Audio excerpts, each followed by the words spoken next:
रविवार एक आध्यात्मिक परिवेश श्री जगन्नाथ चेतना गवेषणा प्रतिष्ठान 16 साधारण सभा और चतुर्दश वार्षिक उत्सव होटेल हॉलिडे रिसोर्ट अनुष्ठित हो जाए। समारोह उद्घाटक भाव पूज्य गजपति महाराजा दिव्यसिंह देव, मुख्य अतिथि भाव पूज्य स्वामी माधवानंद सरस्वती जोग देते।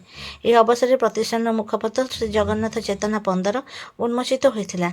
यह उत्सव में श्री जगन्नाथ संस्कृत विश्वविद्यालय प्राक्तन धर्मशास्त्र विभागाध्यक्ष प्रख्यात विद्वान प्रोफेसर ब्रजकिशोर स्वाई को जातीय स्तरीय श्री जगन्नाथ चेतना प्रतिभा सम्मान, विशिष्ट गवेषक डॉक्टर उमेश चंद्र चिन्नर को जातीय स्तरीय श्री जगन्नाथ चेतना गवेषक सम्मान, ओडिशार प्रथितयशा प्रवाचक श्री जगन्नाथ चेतनार अनन्य प्रचारक डॉक्टर आशुतोष प्रसाद मिश्र को जातीय स्तरीय श्री जगन्नाथ चेतना प्रचारक सम्मान, श्री जगन्नाथ मंदिर कलमपुर कलाहांडी और श्री जगन्नाथ मंदिर विशाखापाटना आंध्र को जातीय स्तरीय श्री जगन्नाथ चेतना संगठक सम्मान प्रदान करा जायतिला।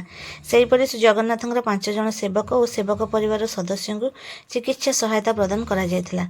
एथिरे सभापतित्व करथिले प्रतिष्ठान सभापति झांझपिटा मठर अध्यक्ष श्री सच्चिदानंद दास पाबाजी। यह कार्यक्रम में महासचिव डॉक्टर नरेश चंद्र दास वार्षिक विवरणी पाठ करते।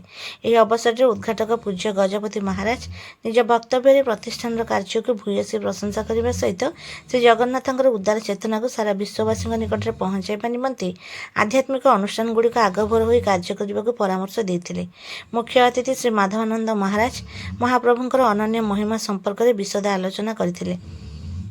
प्रतिष्ठान कार्यकारी सभापति महंत श्री रामकृष्ण दास महाराज सारा विश्व में किभଳି श्री जगन्नाथ महिमा परिव्याप्त से संपर्क में वक्तव्य उपस्थापन करथिले। ए उत्सव में ओडिशा और भारत वर्षर विभिन्न राज्य में प्रतिष्ठान शताधिक सदस्य सदस्या जोग देते। यह कार्यक्रम को संचालन करथिले सचिव डॉक्टर असित महांती। वार्षिकोत्सव अनुष्ठित होगा पूर्व अपराह्न 16 साधारण सभा अनुष्ठित होता। एथिरे प्रतिष्ठान आयव्यय और बजेट उपस्थापित हो गृहीत होता। संतोष कुमार पात्र, रविनारायण सामंतरा, सुदर्शन नायक, असित महांती, डाक्तर करुणाकर प्रधान, डाक्तर देवप्रसाद दास, हरेकृष्ण प्रतिहारी, पूर्णचंद्र गोछिकार, सूर्यनारायण महापात्र, पूर्णचंद्र दास प्रमुख कार्यक्रम में सहयोग करथिले। मो ना डॉक्टर नरेश चंद्र दास, महासचिव श्री जगन्नाथ चेतना गवेषणा प्रतिष्ठान पुरी। आज श्री जगन्नाथ चेतना गवेषणा प्रतिष्ठान चतुर्दश वार्षिक अधिवेशन एठारे अनुष्ठित होउची। होटेल हॉलिडे रिसोर्ट सभाकक्ष एक आध्यात्मिक परिवेश रे यही वार्षिक उत्सवटी अनुष्ठित होउची। यही वार्षिक उत्सव अवसर में ख्यातनामा यशस्वी विद्वान डॉक्टर ब्रजकिशोर स्वाई को प्रतिभा सम्मान एवं डॉक्टर उमेश चंद्र चिन्हरा को गवेषक सम्मान एवं प्रख्यात कथावाचक डाक्तर आशुतोष प्रसाद मिश्र को प्रचारक सम्मान रे विभूषित करा जायछि।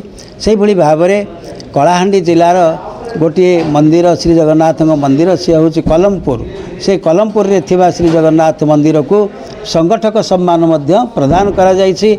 एथि सहित ओडिशा बाहर आंध्र प्रदेश रे थिबा विशाखापाटना रे जो श्री जगन्नाथ मंदिर तांको मध्य संगठक सम्मान रे सम्मानित करा जायछि।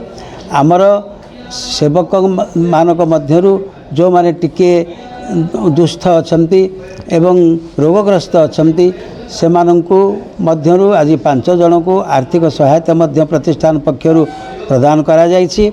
एवं आज ये सभारे उद्घाटक भाव में जोग देइछंती परम पूज्य श्री गजपति महाराजा दिव्य सिंह देव महाराज एवं ता सहित पातियालार जड़े स्वामी आसीचंती चिन्मय मिशन रु सी होचंती स्वामी माधवानंद सरस्वती महाराज से मध्य मुख्य अतिथि भाव में अच्छा एवं आमर प्रतिष्ठान बहु सदस्या यही कार्यक्रम में योगदान करिसेंती।